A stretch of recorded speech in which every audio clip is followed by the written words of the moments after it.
And we focus on two types of wireless connections. One is Wi-Fi and the other is LoRaWAN that we're going to talk about. And the purpose of all these is to say that once you have devices which are small, which are low power, you can plug into places where there is a data gap, and that's why we see that there's a potential to fill those data gaps by using these smart devices. One simple example is these trackers. Nowadays, almost everyone has these step trackers, right? So a few years ago, nobody would have thought, ki, "Acha yaar, what's the use of having a tracker?" But now, almost everyone who uses it knows how many steps you have walked or not walked, and what is it that you can do or you can measure to improve your life or lifestyle as such. So that's where these smart devices fill in. So this is a consumer perspective. There are also businesses where such data is missing, and we fill those gaps. Sorry Those to data. interrupt in between. This Yeah. PPT is not visible actually. It's totally black. The screen is totally black. Take second. Good, good, good that you've said. Let me start it once again. Can you see my screen now? Yeah, now it is visible. Yes, now it's visible. ठीक है, एक second. Yeah, now Have yes. you have you moved on to the other slide, or is it the introduction only? The second slide, it has the heading about. No, the about is not coming. Only introduction is written. Okay, that is pretty strange.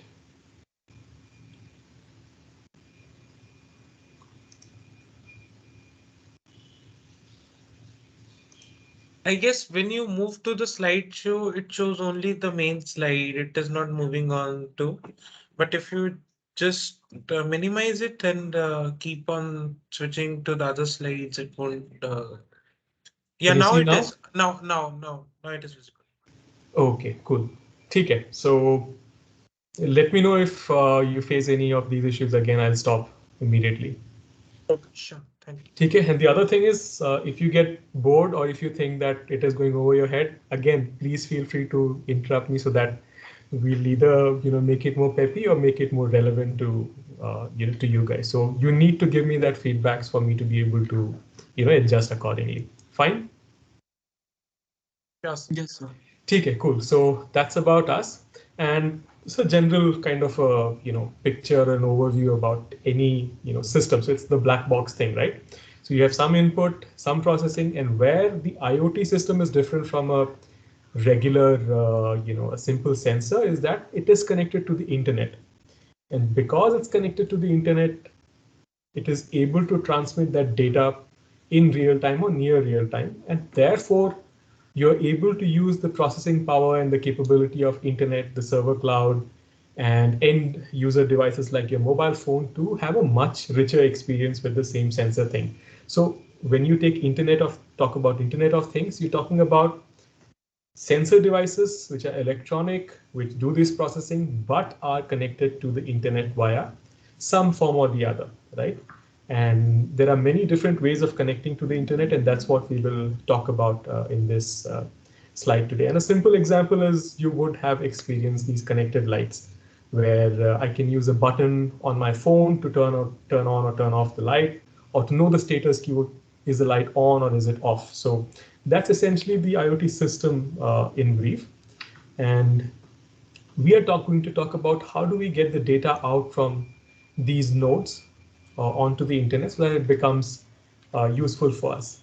So these are some of the radio options. Can you tell me what are the differences between each? So I would volunteer you to pick anyone up. Anyone can say. Bluetooth, where do you think is used? Where the data has like the data transferred is very less. Like Okay. not much data can be transferred. And the Uh, range is also small. Yes, I think the data transmission, the payload size isn't an issue because you would notice that we can today use Bluetooth for streaming even audio, right? So you have your wireless headsets. These use Bluetooth essentially to transmit. So the size of the payload isn't less, but yes, of course, it is not designed for very high uh, payloads like, for example, video. So it is somewhere less than video, but it is not very low either. Good, but the range is less. Has anyone tried how far a Bluetooth signal can go? A normal commercial one that you use. They're almost like 2 rooms apart. Like Sure. if mostly maybe in a range of 5 to 6 meters max. Agreed. Good. Yeah. Next, Wi-Fi. Anyone wants to say how much is the range? Quickly, we'll go through. So I'll just help you where you don't know. So Wi-Fi Wi-Fi का is range क्या होता है? already reached to moon, so can't Sorry. like there there are some Wi-Fi's that has reached to the moon, so it has like very high range. Sure. So in normal terms, that's only when you have a focus beam and you have very specialized antenna and very highly tuned. But in normal cases, it would be the size of a house, right? Typically, uh, a 4 or 5 rooms. That's as wide as you can send a Wi-Fi signal. But the advantage is that you can send much more richer signals, right? There is a lot of data that can ride over the Wi-Fi network. Uh, Let me talk about LoRaWAN. LoRaWAN has a very high range, and we will see how and why it has such a wide range. So it can actually, in normal, commercials, setup, it can transmit up to 15 kilometers line of sight. That's what we say the least. But there have been instances where people have been able to send 200 and 300 kilometers with just battery powered, sensor nodes. So that's the beauty of LoRaWAN, but the payload size is very less. Then we have something called 2.4 gigahertz. Can anyone tell me where this 2.4 gigahertz is used mostly? In No, 4G communication, Yes, in true, but fiber communications. It नहीं, actually something which is ranges very from common, जो हम और आप रोज use करते हैं. GSM. Not really. So you've seen these wireless mouse keyboards, right? These use a 2.4 gigahertz protocol usually. Uh, and it's very prevalent because, again, it is a very low power, but it has a significant range and can be used for very fast and very low power communications. NB-IoT is narrowband IoT, which is based on a SIM, which rides on top of a cellular network. It has a much higher range because you have a very high coverage of cellular network today. Sigfox is one technology we will not talk about, but this is again a low power but long range technology, which is comparable to LoRaWAN, but is no longer relevant. And of course, you would all have heard of GSM GPRS, right? It's the basic cellular modem.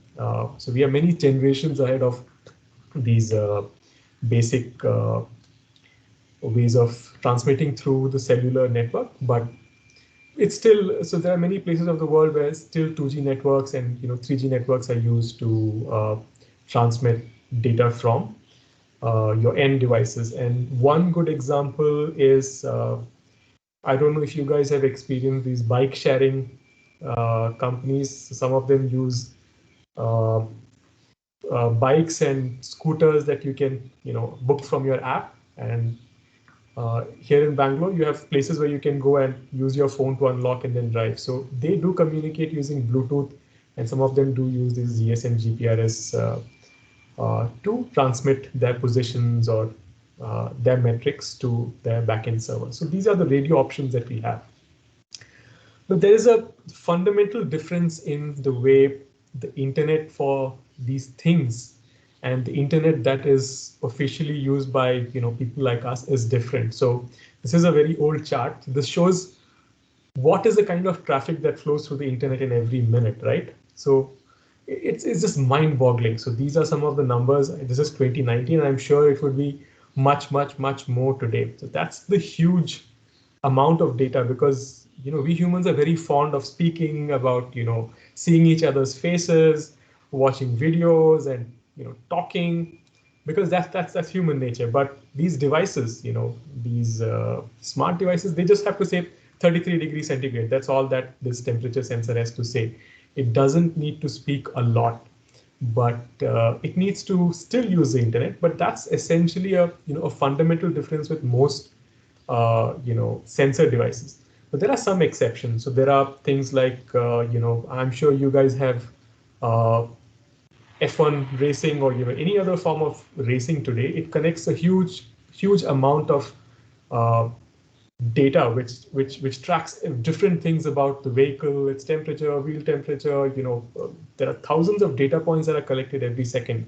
So only in those cases do we have a high bandwidth requirement, or you have satellite launch systems which need to again transmit a lot more data. But those are exceptions. So most of the devices don't really need to transmit a lot of data for them to be meaningful and useful. And that's one key thing that we will harp upon.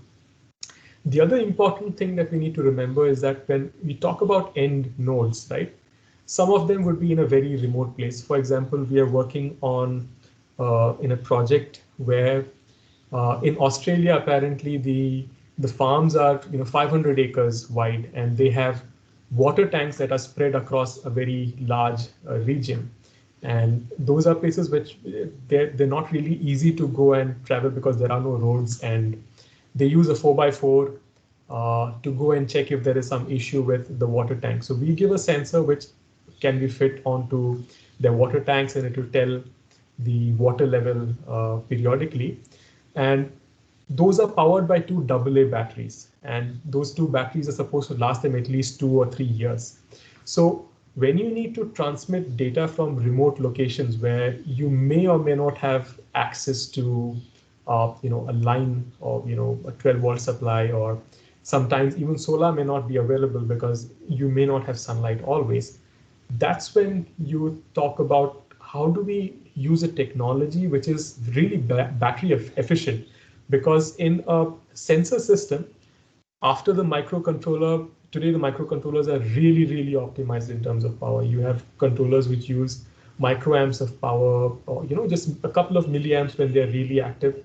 But the most intensive activity in an end sensor is the time it uses the radio, right? So when it uses any form of radio, it uses, let's say, 20 or 30 milliamps or even more, right?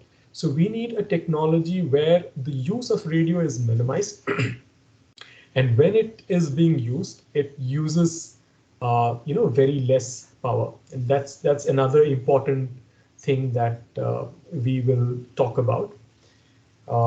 And yeah, now let's talk about LoRaWAN. Why is LoRaWAN LoRaWAN? One, because it offers long range. So when I'm saying long range, it means that, so this, for example, is one of the sensor nodes that we use. I don't know if you can see.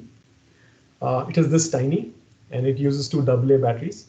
This tiny thing can send a message at least 15 kilometers in line of sight.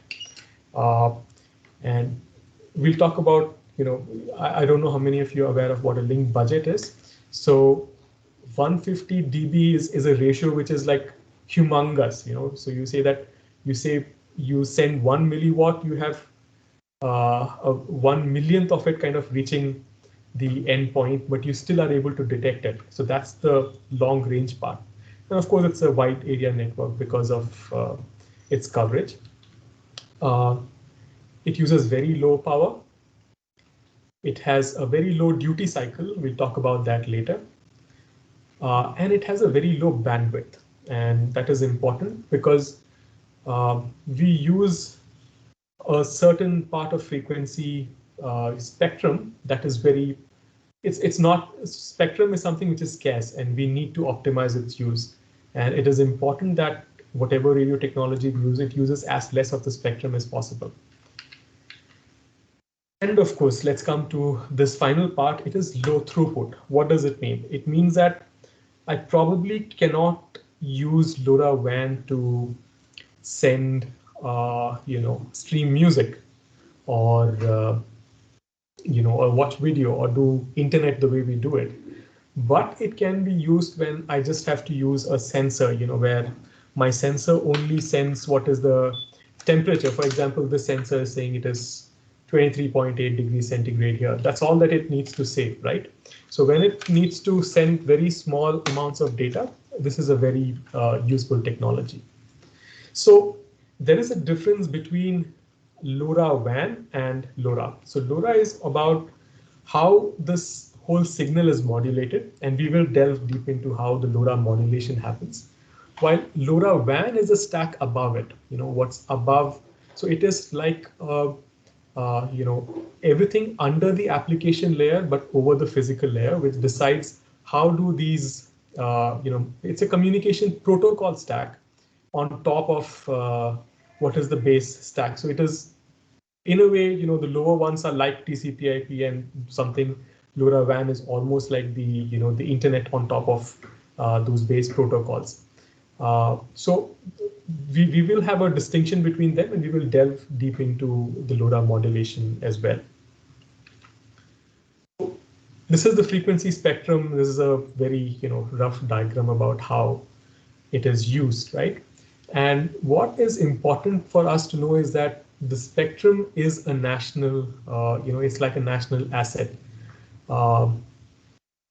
And it is important that, so it is like the property of a nation, right? So today you have some land. India says that, hey, this is my land. So just like that, the spectrum that is used in a particular geographic location in a country is considered something that the whatever country you are in, it will have certain allocations and guidelines for proper sharing and usage of this spectrum. And that's why you would have heard of auctions that happen every time. You had 3G, you had 2G, you had 3G, you had this 5G. So for all of them, a certain amount of the spectrum had to be allocated, right? And so the country says that, hey, as in India, you have to get this allocation from me. Only then you are authorized to use a certain part of the spectrum, because spectrum is scarce. And for multiple players to be able to function together, for all these different devices that are depicted here, for them to work together, it'll only work if we adhere to the limits and the ranges that are imposed. And that's why it is very important to, one, make sure that whatever technology we use as less of the spectrum as possible. And the second is to make sure that we always adhere to whatever are the guidelines that are issued from each country, because the regulations in India and the regulation in, let's say, America would be completely different, and you need to make sure that you follow them. This is just an aside. It's something that you will need and you will come across a lot, and it's not strictly related to LoRaWAN, just as an aside. So who is this person who said this? Fourier. Anyone? Fourier. Correct. Fourier. Exactly. So it's such an amazing concept that as an electronics engineer, you will be touching upon this in some form or the other. But this is the fundamental concept, right? So mathematically, you can represent any wave, any random wave that you draw as a function of, a sum of sine waves. And that's how we can also generate other waveforms using sine waves. So you would have seen, keyboards and synthesizers, synthesizer or musical instruments. So they create a certain music by essentially adding different, by wave generators, which can add a certain set of harmonics together to produce different sounds. That's pretty interesting.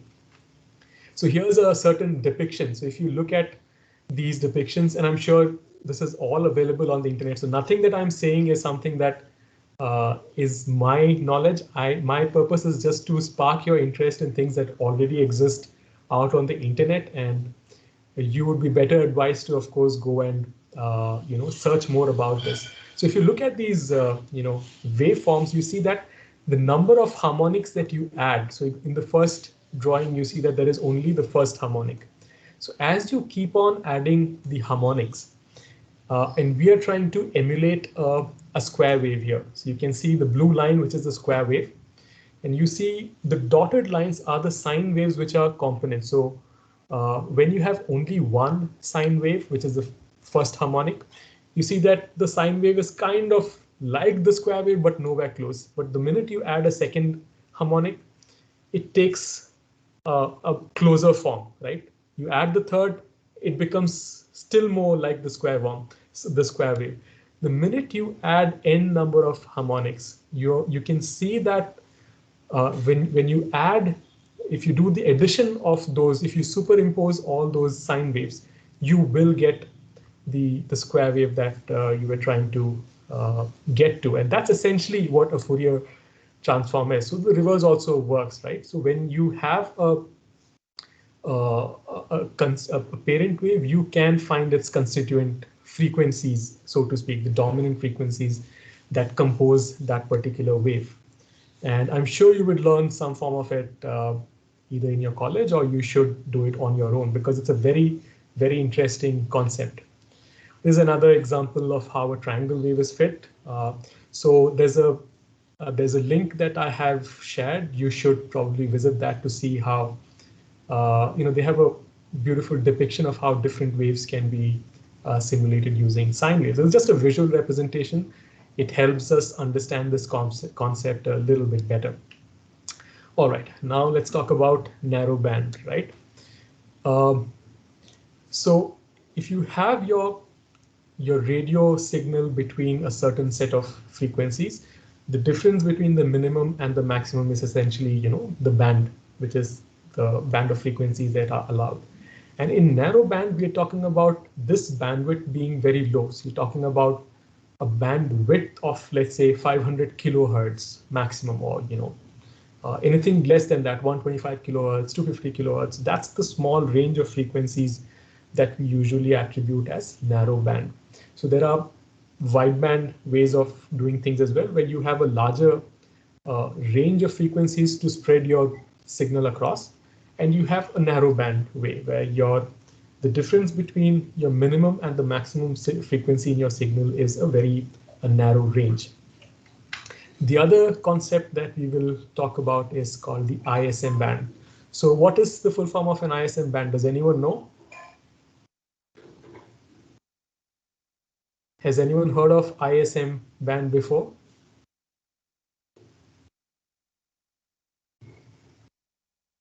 No? Am I audible? Are you guys still there? Yeah, you're audible, but I think it is kind of similar to GSM, so I am just guessing. I do Sure. not have any Any idea. other guesses? ठीक है. So ISM is it essentially stands for industrial and scientific measurements kind of a thing, right? So there are some frequency bands that have been allocated for kind of free use. So for example, the 2.4 gigahertz, the reason why we are using Wi-Fi and we use it pretty much openly is because a certain band with the center frequency of 2.4 gigahertz is kind of open for uh, you know uses where there are certain limitations. You can't have a certain, there are power limitations, there are duty cycle limitations, but if they are free to use, you don't have to go back to the country to take a license. Um, and there are certain bands which are allocated for it. The other need is for, so there are two uses for ISM bands. One is when it is used for communication, and 2.4 gigahertz or Wi-Fi that we use, or the one that this mouse uses to transmit. That is one use. The other use is your microwave ovens, right? What frequency do you think they work in? Right, so there are applications where the devices would need to use those frequencies. They are, and governments have collectively allowed their use for either communication where there are certain limitations kept, or for non-communication applications where the applications have been defined saying that, hey, you can use this frequency, but for this application and with these restrictions. So for LoRa, if you look at the maps, you see a certain set of frequencies that have been defined for most of the regions that are mentioned here. And these are the frequency ranges that have been allotted to as an ISM band, and specifically for the purpose of LoRa, right? So India says you could use 865 to 867 megahertz for LoRaWAN. They initially said it is license free, but this year I got a notification from TRI saying that you may have to apply for a license if you use uh, if you put a gateway up. So that's something that we need to clarify. That's a very, you know, two steps back. I don't know if your parents would have told you, but there was a time where even to take a television in India, you needed to take a license from the government. And we are thankful that we are over that age, and today you thankfully don't have to take a license every time you buy a radio or a TV. But you know, licensing, there is a need for it, but there is a certain leeway that needs to be given to the ISM band. So let's see how we as an industry stand up to, such requirements. But essentially, these are license-free bands, and LoRa specifically uses these different carrier frequencies. So one thing which is important to know is that LoRa as a technology is agnostic to what particular frequency you use. It can ride on top of any set of frequencies that are available. So today you also have a LoRa which runs on 2.4 gigahertz, megahertz, which is kind of uh, gigahertz, sorry, which is available across different geographical regions, because it is again a free ISM band. But if you're operating a LoRa module in India, you need to make sure that you follow this frequency allocation. So the LoRa devices are usually not easily interoperable, because changing your region would require either using a multi-band antenna. So these are antennas which are specifically tuned for multiple frequency ranges. So this here is a simple, antenna which is tuned for the Indian range. So essentially, the uh, length of the conductor inside this has been cut to a certain range that it's essentially a lambda by 4. What is 1/4, typically 1/4 the wavelength that is used in India. So in India it will be 865 to 867. So it will be tuned typically to 866 megahertz, for example. So you would need antennas which are tuned for different regions, and you would need the base chip. So you mentioned SX121267, I guess, right? So that's a base chip. So not all LoRa chips are designed to work in all ISM bands. So you do have chips which are multi-band, but you will specifically need to take them. But you still need to make sure that the antenna that you attach to it is tuned to the frequency that you want to deploy to. And then let's come to modulation. So you would all have learned, right? This is basic fundamental stuff. You've all probably reached third year, fourth year, whatever.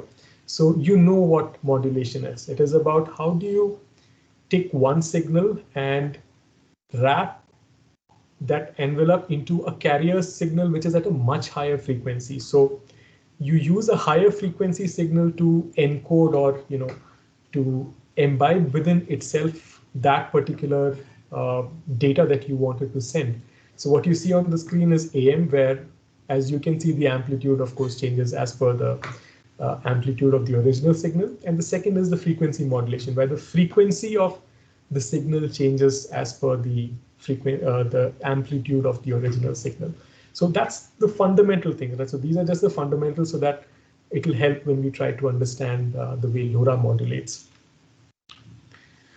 Now, you would have heard of FSK, frequency shift keying. Can anyone explain what's happening here in this diagram? It just transmits different frequencies based on whether we're getting a high signal or low signal. Like for one, we can transmit higher frequency, and for zero, we can transmit some lower frequency. Absolutely. So you have two frequencies, F1 and F2, or if you have a carrier frequency, the carrier frequency shifts by, delta F on both sides to give you the waveform, the modulated result that you see, the third wave that you see on the screen.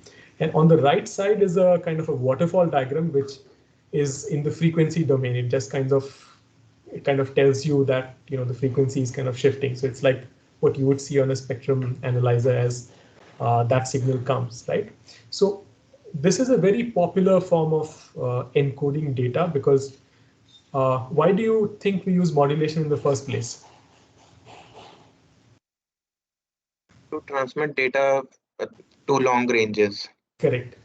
Because we just talked about different radio technologies and we saw that all of these radio technologies are optimized for a certain frequency, right? And your signal frequency may not be that at all. So your this the frequency or this the data that you want to send is nowhere close to the radio frequency. So you modulate the signal that you want to send on top of a carrier so that you are able to send it using radio or even optical or whatever is the way of transmitting it over a very long distance, right? So that's what we use. And it's something that you guys have already studied. What's the advantage of frequency, different schemes of frequency modulation over, let's say, analog or amplitude modulation? Very quickly, briefly. Better noise performance, like their signal to noise ratio is better in frequency modulation rather than amplitude. And Sure. also some power consumption issues also occur in amplitude modulation. Fair enough. So it's a good point. So it is kind of de facto that most of the frequency, most of the modulation schemes today are either frequency shift keying. You also have phase shift keying, where the phase of the signal changes uh, with respect to whether whatever's the symbol that you want to send. So yeah. Now let's talk about chirp, right? Uh, you've heard this bird, right?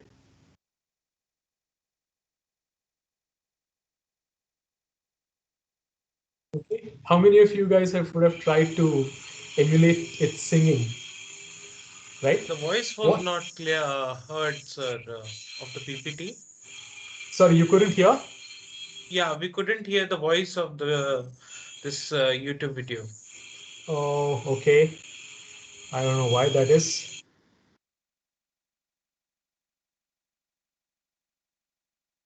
I think you need to click on You can't hear that even now? that horn, maybe. Doesn't matter. How many of you have seen quail, right? A cuckoo. You have heard or seen? Yes, sir. Yes, sir. Can someone try Yes, to sir. emulate its sound?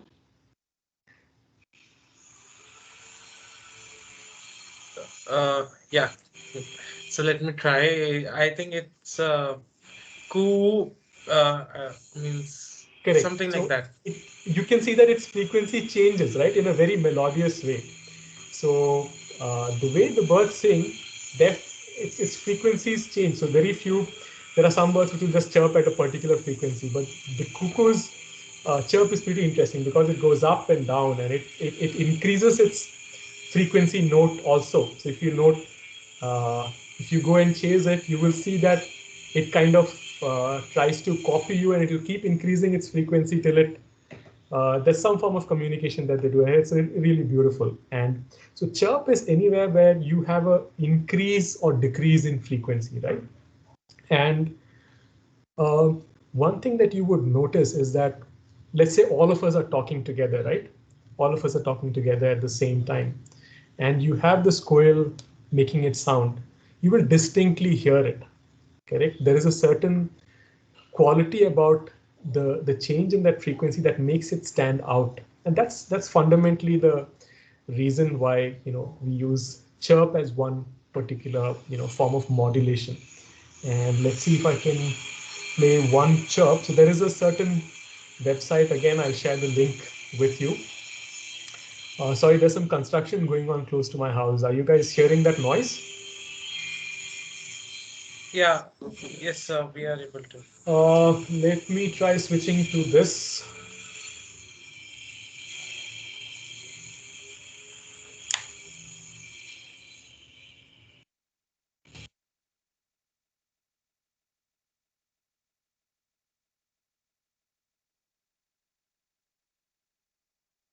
Sorry, sir, but you are not audible.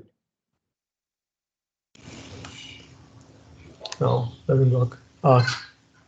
Can you hear me now? Yes, sir. Yes, sir. Now you're audible. You're audible. Okay. Anyway, let's proceed. So this is a chirp generator. I don't know if you can hear this.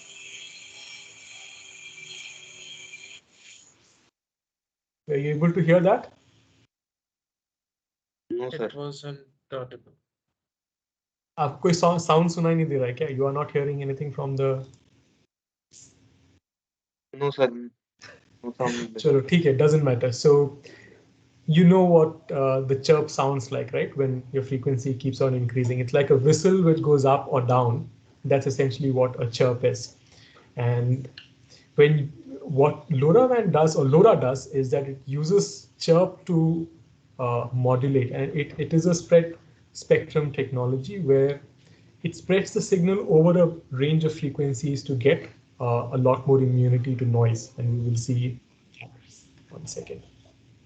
So this is what a LoRa chirp looks like. See, um, so you can see that the frequency is increasing, and the bandwidth is the total width. That's the minimum frequency and the maximum frequency that it can take. So if you look at the signal, so on on the x-axis would be frequency, and uh, on the other axis you would have time essentially. Sorry, on the x-axis you have time, and on the sorry, this is the y-axis. So on the y-axis you have frequency, on the time, and on the x-axis you have the frequency. So you have the bandwidth and you have the rate at which that frequency changes, right? So this is a typical LoRa chirp, right? And on the right you're seeing a signal where multiple such chirps are being visualized in a kind of a timing diagram. So when data is encoded like this, that is where you get the chirp modulation is. That's what chirp modulation is. So what you can see is that if you have a higher bandwidth, and in LoRaWAN you have bandwidths which range from 125 to 500 kilohertz. Again, that depends on the location where you are and what are the regulations that are prevalent in that rate. And assume you have the bandwidth of 125 kilohertz. To make this chirp more immune to noise, what you can do is you can make the sweep rate slow. You can slowly increase. It will go like. So assume that that frequency increases much more slowly, of course, not in the audio range. Then you will have a much higher uh, uh, immunity to noise than something which goes like, which is very fast, right? The frequency increases very fast. So the sweep rate and the bandwidth kind of defines how much you can see. These are two parameters that you typically play with in LoRaWAN to increase or decrease immunity to noise and range and things like that. So the second is spreading factor. Now, spreading factor is how wide essentially. So we talked about the frequency range. The second thing we talked about is how wide the spreading factor is. So if you look at it, the first block you see a spreading factor where it is just a millisecond or so. You see the frequency shift. The minimum frequency and the maximum frequency are the same, but the shift is happening much faster. So we call this as a spreading factor. Spreading factor has a number annotation, and we use SF from 7 to 12, and we will see why it is 7 and why it is 12. For every uh, next spreading factor, the time that is taken by that frequency for that frequency to spread doubles. So SF7, SF8 will take twice as much time as SF7, 9 will take twice as much as SF8, and so on and so forth. So we typically use 7 to 12 for LoRaWAN, and every spreading factor decides how many symbols can be encoded. So if you go back to the very first one, there were only two symbols, fundamentally, that we were saying 0 and 1, but you could use a symbol like 0, 1 could be one symbol. 1, 1 could be another symbol. 1, 0 could be another symbol, in which you're taking multiple bits together as your symbol. So how many symbols you can accommodate depends on what is the spreading factor that you're using. So general rule of thumb is that you can encode as many as 2 raised to SF symbols. So for example, if it is SF7, so you can encode 2 raised to 7 symbols, different distinct symbols in in one particular chunk, right? And if it is SF8, you can have 2 raised to 8 and so on and so forth. So that determines, so the spreading factor will also determine how much data you can send using each spreading factor. And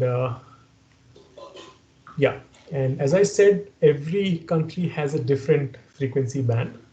So this is EU, which is European Union. You're supposed to use these frequency bands, and this is the data rate, and this is what it's just for you to have a look at seeing. There are different channels. So we talked about these frequencies. So if you look at it, this has a certain center frequency. So you could use multiple channels even within the bandwidth 865. For example, in India, it is 865 to 867. We typically have 3 main channels between these two. So you'll have 865, 865.6, you can have 865.8. So there are certain frequencies that are defined as a center frequency. And you have 125 kilohertz on either side of these that are available to us. So in LoRa, you have multiple channels, and every country has its set of channels within the frequency range. And you can use different spread factors in different channels for sending the data. And how do you get the data back? So if you look at the chirps, right? So what you can see on the screen is you can see upwards chirps where the signal increases from a frequency 1 to frequency 2. The first 2 symbols, you see that it increases all the way. The third signal that you see, it starts somewhere in the middle, right? It starts from a certain position, goes all the way to the, sorry, it starts from the bottom, goes to the position, and then it shifts all the way to the next, there's a vertical shift and then it increases from there. So LoRa signals, as I said, each of those levels is a particular symbol. So you can have 127 symbols represented by the shape of this LoRa, that chirp, which frequency it starts from and how it ends. And how it's demodulated is that they multiply it by the inverse chirp, and what you get is a decoded symbol. So for example, the first set of line, it just says it's 0, 0, 0, 0 all the way, and then you have a symbol which is seems like somewhere around 50 something, or then you have something which is around 120, so then you have 20. So these are numbers that you essentially get, right? So you're able to transmit certain numbers by modulating it in terms of increase of these frequencies from a certain frequency to a certain frequency. There is a very interesting IEEE paper that, in case you're mathematically inclined, you should go and watch. And you can also watch different YouTube videos that I'll share again at the end of this to see how exactly this works. But the beauty of all of this is that you're now able to decode symbols even if it is well below the noise ratio. So what is noise? What is radio noise? So everywhere that we are present, right, there's always noise. I'm not talking about the audio noise here, but there's always radio noise everywhere. And it could also be interference due to other things which are operating. So how do you get your meaningful signal out even when there is this noise environment? That's where LoRa really shines. It is able to decode these symbols even when the signals are below the noise threshold. And that's the mathematical beauty of LoRaWAN. It is very difficult for me to convey it in a class like this. You should read some of those papers and watch them. The net effect is that you can use a chip which is this small. It has all the logic to create those LoRa symbols from whatever signals at your whatever data packet that you're sending, and it is able to send it 15 kilometers or more in line of sight.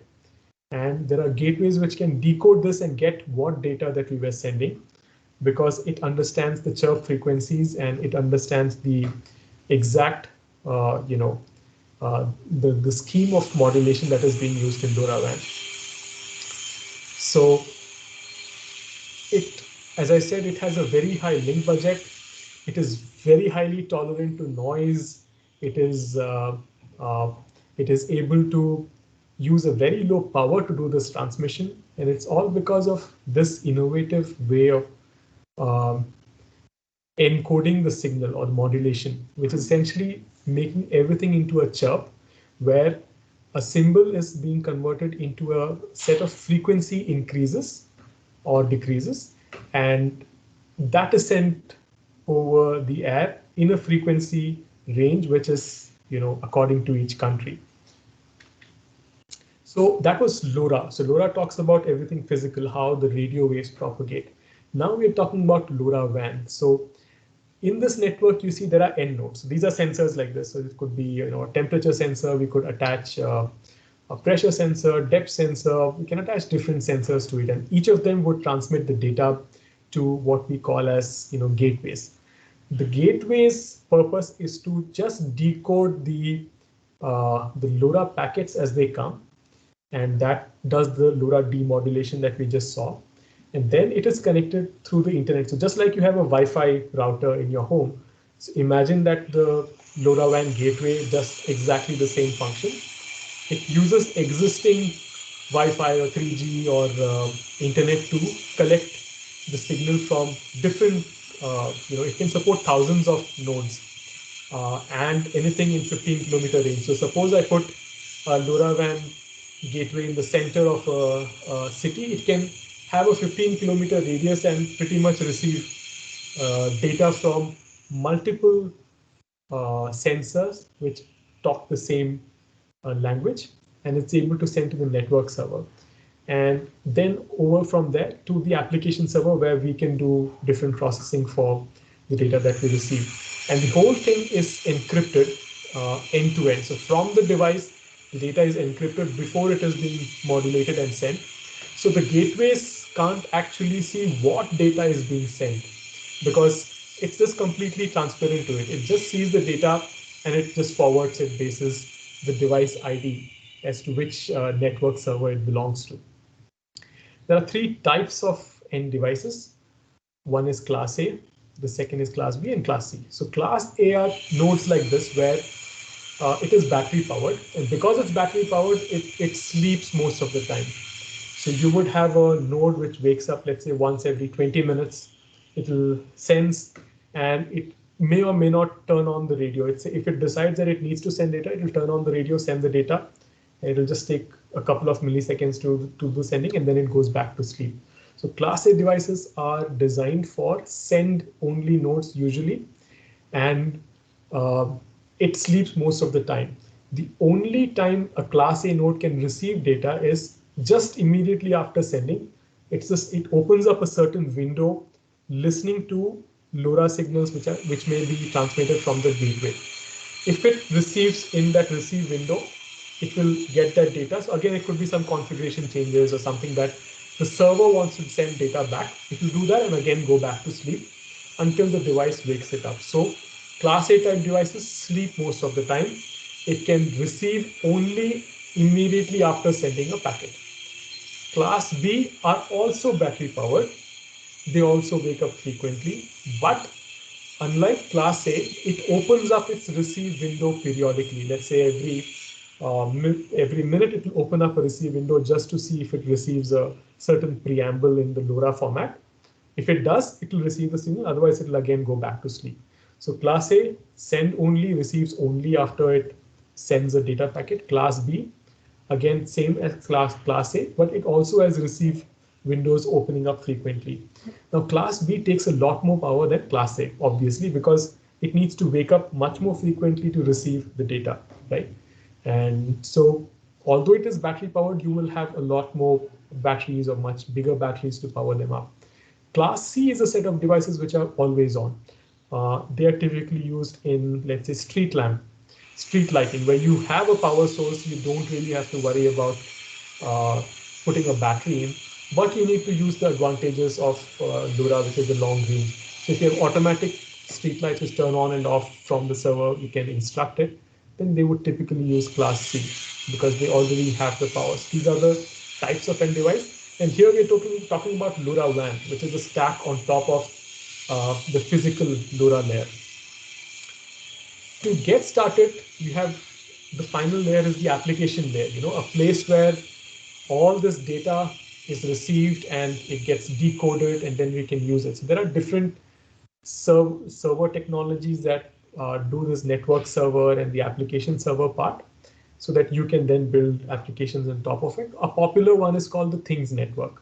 So Things Network is a community-driven Internet of Things kind of platform. So people put up their own gateways. For example, I have a gateway put up at the corner of this room, and it can serve 2 kilometers in range of wherever I am. So community puts up their own gateways, and it is open for anyone to use. So anyone, if you have a sensor which is LoRaWAN compatible and you've registered on TTN, you can come to Bangalore where you are close to me, and that sensor will be able to send automatically through this gateway which already exists. So there are thousands of gateways. So if you look at it, there are 20.6 thousand gateways which have been put up by its members as volunteers. Lots of them are educational institutions. So for example, REC Jalandhar, NIT Jalandhar can put up a couple of gateways on its premises, and it will probably serve the entire Jalandhar region for sensor connectivity. And that's one way to participate, but you also have private networks. For example, in India, we have Tata, which provides a private network, which is only used for customers that pay Tata a certain monthly fee for access to that network. You have an open source version of it called ChirpStack. So this is our ChirpStack gateway network. So it again has software which can be used to manage your gateways and deploy them onto different network. You can also manage all the API keys and stuff like that. So these are platforms that you use to create your own network. So unlike GSM, where you would probably have to be a government or you need to be a huge big company to make your own gate network, right? With LoRaWAN, you pretty much only need to have the money to buy the gateway and put up your server infrastructure. You can just go and make your own network of collecting this data, Internet of Things. There are other examples like Helium, which has been criticized a bit because it gives a crypto coin kind of a twist to this whole LoRaWAN thing. So they pay people in their crypto tokens for using gateways on the network or sending data. But again, we don't know how far or how long lasting some of those initiatives will be. So these are things that are available to you to build your platforms on top of. So this is what an end node is. So what you see here in the picture is the example of one of our weather sensors that we have put up. It is able to detect the temperature, pressure, whether there is rain or not. And it has an end node. It is powered by two AA batteries, and it sends the data over the Tata cloud. This is what a home gateway would look like. Commercial gateways would typically be a little more bulky. Again, just like your Wi-Fi router, you just have to connect, internet to it through Wi-Fi or through your Ethernet. It already has the antenna here you're seeing is for LoRaWAN. So it can receive LoRa signals, do the demodulation, and give it to you in IP. And then it needs to connect to this network like the Things network or the ChirpStack network that we just talked about. And this is the end application. So this is the application that we have developed. It shows you the weather in different locations, whether it is sunny, what's the temperature, how the temperature has been changing over time, and things like that. So this is how you visualize the data that has come. So the sensor takes the data, encodes it, modulates it into chirp modulation depending on which region you are, transmits it over a tuned antenna to a gateway. A gateway then demodulates the chirp based on which region it is, converts it into an IP packet, and figures out which network server it needs to send to. Then it goes to the network server. For example, here Tata. From the network server, then it goes to the application server, and it's encrypted end to end until the application server, where it is decoded and the raw data is sent for us to use or to visualize or to act on the way we want.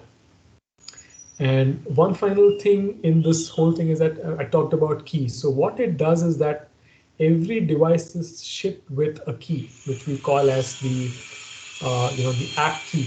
There are a couple of keys that are used in it, and when you join, the network server gives you uh, certain other keys that are used, which uh, will be used to encrypt everything which is in that session. And those keys are again stored by the device on the end node, and every subsequent request goes only with encrypted with that. So it has a certain protocol for joining. So joining is when your end device joins a certain network and is then able to communicate thereon.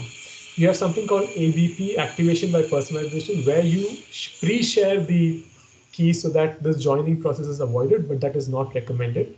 The recommended way is to use the OTA join process, where every device comes with a key. It goes through a certain dance process where the network server then gives you a certain other keys to enable you for further communication. So you remember, this is many layers above the LoRa modulation. This is the LoRaWAN process. This is the protocol that the LoRa Alliance has designed so that multiple devices can join, multiple gateways can participate. Um, yeah, but it is not very complicated. If you start making or start using it, you find it easy. It may look a bit overwhelming, and we went a bit into the introductory depth of how it works, but again, you may not require to know all of these things and all of these details when you design an application using LoRaWAN. My purpose was just to introduce you. Again, none of this knowledge is mine. My only purpose was to just just to incite you or to encourage you to find more about LoRaWAN if it excites you. And you may, of course, come across applications in your career or your hobby or whatever you have where you think that wireless technology like this might be useful for your end application. And that's it. I just hope that you guys would keep making devices, have fun. Um, I'm open to any questions. Let me know if you have any specific questions, or we can all go home otherwise. I think that was one of the most exciting and inciting talk for all of us. Thank you so much, sir, for delivering it. Sir, just a small query. Are you sitting in some kind of laboratory right now? Yeah, yeah. So this is our home office. So Okay. we talked about Tinkerby Innovations. That's the company Yes. that I had founded. So we make these devices. We design the board. We design Okay. the embedded software. We also, I don't know if you can see, we have a 3D printer. We have some tools. We have pretty much, it's an electronics lab that we have. We also have a gateway that we use for testing. Yeah. And yeah, yeah. Understood. Understood. Sir, I have a question. Hello, I'm audible. Sir, you have muted yourself. Yes, yes, please go ahead. There's a lot of noise. Sorry, some construction going on next door. Sir, I have doubt about that link budget. Like 160 dB link budget, what that means.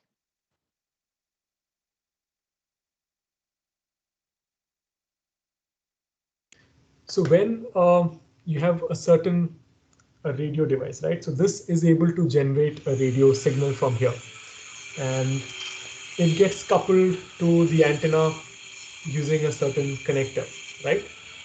So assume that I have 20 megawatts of power that is being transmitted here from here. Now, because of mismatch in impedance, whatever, you would have some signal that is lost in this cable. So some part of the 20 megawatt will be, sorry, milliwatt will be lost. Then there is something called the gain of the antenna. But again, the gain of the antenna is in dBi, which is the ratio of uh, the ratio of the maximum power it can transmit in a direction versus the minimum it can, right? So it isn't versus what would be considered as an ideal or an isotropic antenna. But essentially, this doesn't really add anything in particular. So every time there is a conductor or there is a medium that the radio wave goes through, it loses much of its power, right? So 20 milliwatts would become probably 18 by the time it leaves this antenna. Once a signal leaves the antenna, how does the power go down? Anyone? Like at a distance x, as a distance 2x, how much power is lost in radio typically? Uh, so it is inversely proportional to the distance. Square of the distance. That's Yeah, the the interesting part. square of the distance. The square of So the distance. the way to visualize it is that if you have a ball, assume that first the ball is immediately close to it. So from the same area of the ball, you have more density of the signal. As the radius increases, the cross-sectional area of the ball through which the signal goes, the area is 4 times as much at 2 times the radius, and therefore the density becomes 1/4. If you have as much as you increase, it is inversely proportional to the square of the distance. So imagine the drop in the power from immediate vicinity, the power drops pretty much like this, right? So by the time you're talking about a kilometer, the power would have gone all the way down so low that it is very difficult for us to imagine how less the power would be once it leaves the antenna. And this is just 20 milliwatts, imagine, right? 10 kilometers far from this, how much would that 10 20 milliwatts become? It will become so low and so indistinguishable from the background noise that it becomes amazing how we can even receive it. So the link budget is essentially what is the total loss that you can suffer. So then what happens is on the receiver, you have an amplifier, which again amplifies the signal back to a level that you can, the sensor or the gateway can use. So the link budget defines how much is the total, a compromise between distance and power that we can have. So it means that you can have total of 150 dB. So just to give you kind of a sense of how much that is, that's as much signal as if you send 20 milliwatts, you can still receive it 800 kilometers if it were free space, after which point it will become close to zero. So that's as much as 160 dB of link budget means. If it were in free space, if you had a signal sent from here 20 milliwatts, you would receive it in after 800 kilometers. But since it is not free space, you have walls, you have concrete, you have glass, you have whatnot. So every medium that the signal goes through, every reflection, every refraction will reduce the power that ultimately reaches the receiver. And so higher the link budget, the better is the sensitivity of a radio system. So that's what the 150 dB link budget means. Okay, sir. Sir, just one question coming out of my fascination, like from when are you experimenting with all these devices? Means is it from your college time or like you actually got into this field after your college? Pretty interesting question. So I used to do it from my school times, but I didn't really understand what I was doing. So I would play with lights, LEDs, and fans and things like that. Right? So it was just fun. So electronics was always my hobby. But when I got into NITJ, I didn't get electronic seat initially, but there was luckily one seat that was left free, and then I happened to jump to electronics after my first year in mechanical. But I was always interested in the practical side of things. So I was not a good student in NIT. So I don't know if any of my teachers are here, but there were some teachers who really fascinated me, Khosla sir and madam, both of them. I really remember their lectures because they're really interesting topics, right? And I was one of those guys who would have a lab like this back in my college room dorm, right? So I would play around with things. I would try to figure out much more by doing than I was not a good student, as I've said already. So आप लोग के उतना probably I wouldn't understand these things uh, book wise, but I would of course love to see when you actually do, right? Do and try to understand. And today you're so lucky because there is YouTube, there is the internet. Anything you want is on your fingertips, right? You don't really need to go to listen to someone, even me, to know about it. You can just search and find. And so yeah, we used to make, so our final year college project was power line communication. So we actually demonstrated it. We transmitted data through your power line. So we had one computer, we sent from one computer to the other in the lab, and we used the power line to send the data signal in. So that was very interesting thing that we did as a team there. After my graduation, I went completely into software and management. And so the first company that I found was a mobile gaming company. It was one of the earliest mobile gaming companies based out of India. So imagine 2002, 2003, जब black and white mobile phones हुआ करते थे Reliance के. So we used to make mobile games for those devices. The second company that I was associated with is called Echo. I guess a couple of your seniors might be working or interning there. So Echo is a financial services company. So we did banking through mobile phones and retail shops. How can you have your Kirana store become your banker? So today you see money transfer here. So we were the people who initially brought that company uh, banking to shops and retail stores. Again, technology was my hobby, but I never got a chance to play with electronics much. And so in 2018, I decided that, hey, you have so many of these devices coming out. You have things like Arduino, you have all these platforms which are becoming a lot more easier to use and much more accessible. The cost is coming down. I thought, let me go back to electronics. And so trust me, I've learned all these things from scratch. I may not even know as much as you guys know after 2017. So this company was formed in 2018, and yeah, we are here. So there is always time. So if it is something which is interesting to you, please go ahead, delve into it, use all the resources at your disposal. It doesn't matter when you start.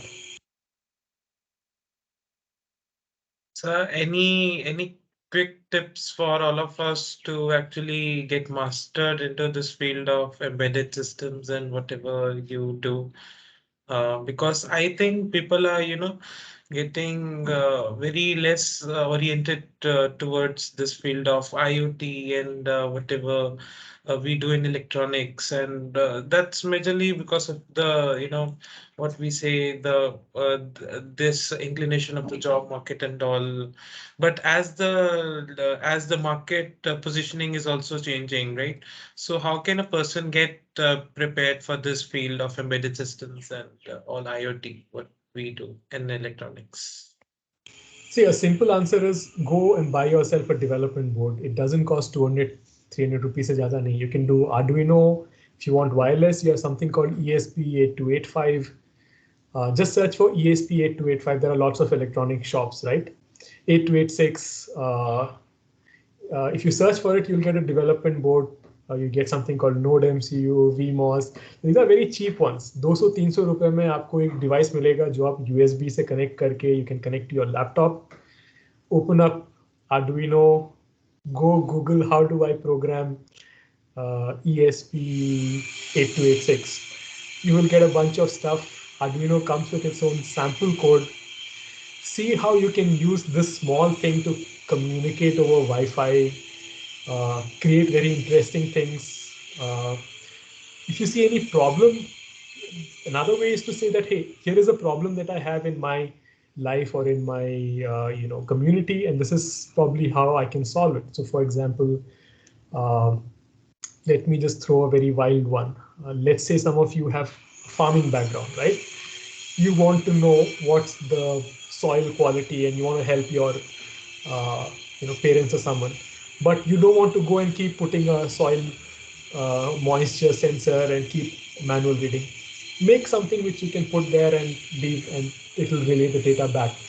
Or something to just play around. You want to prank your friends, create something which is like fancy lights, LED lights that go on and off. I don't know what, So find something which is very interesting to you, a problem that you would love to solve. The only advantage now is that the cost for doing some of these things is very, very, very less. You can start for 500 rupees or less today. So just start, play around, and you will learn as you go. The earlier you start, the better it is for you, because then you can advance. So after you do Arduino, you can figure out Atmel, you can take off ST microelectronics, take one of these development boards and play around with it, and you will learn so much and you will enjoy it. Trust me, when you do it, when you create things that actually work and are able to send data and you will see it, it's fun. So yeah, get started. That's all. I think that was much of motivation needed to get into this field. And now I would request Sarthak to please give a word of thanks and for the session. Sarthak, over to you. Thank you so much, sir. It was a really fascinating session. One more question, sir. What is means your work at as a chief tinkerer at Tinkerbee? So I'm pretty much the founder, uh, and initially we had to learn everything that was required. So yeah, pretty much like the founder, and it is another way to say CEO, but in a fancy way. Don't go with these titles, but yeah, that's what we do. So we make everything. So we do the design, development, marketing, and right now we've started to do some marketing and sales for things that we are making. So that's what we do at Tinkerbell. Okay, sir. So thank you so much, sir, and we wish that you will also conduct future also see such knowledgeable sessions, and wish to meet you in person in college if And we possible. wish to also have a hands-on session with you, maybe on some workshop on IoT or something That would like be that. fun. So you can do something like, let's say, all of us, you buy these Node MCU. As I said, Yes. it costs only 200, 300 rupees, right? Yeah. Who of you are interested? 10 of you can come together and say, okay, take care, we want to make this. Let's have a group session where we make it. I would love Yeah. to help you guys if you get stuck. Yeah, but otherwise, you can do everything on your own. Yeah, you don't need me. But we Thank would you so love much. to meet in person as well. Thank you so much, sir. And thank you to my colleagues Sarthak, Gaurang, Satvik, Neha, and Devshri and everyone for coordinating for the session. And thank you so much again, sir, for accepting our invitation and taking out the time from your busy schedule. So that we can learn so many insightful things in our life. Thank you so much, sir. Thank you, sir. You're welcome. Best wishes. Have fun. Thank you, sir. Okay. All right. Bye Have bye. a nice day, sir. You too. Goodbye. Bye.